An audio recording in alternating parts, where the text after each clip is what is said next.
اون رئیس قوه قضاییه که بعد از انقلاب مدت طولانی رئیس قوه قضاییه شد، اسمش هم موسوی بود. یه بار زنش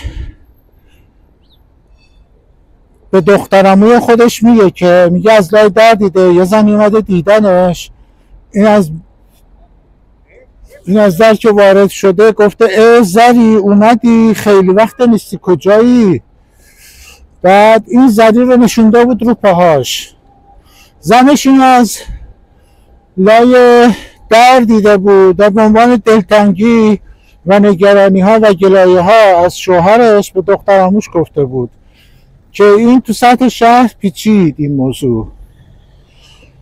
بالاخره خواستم پیوست ویدیو قبلی بهتون گفته باشم که اینا از اون بالاها هم اصلا معلوم نبود کی بودن و کی هستن.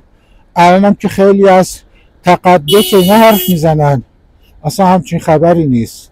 اگه بود خود مردم میدیدن، اگه بود مردم خودشون اذعان میکردند و شما حتما صدها و هزاران مورد دیگه هم شنیدید.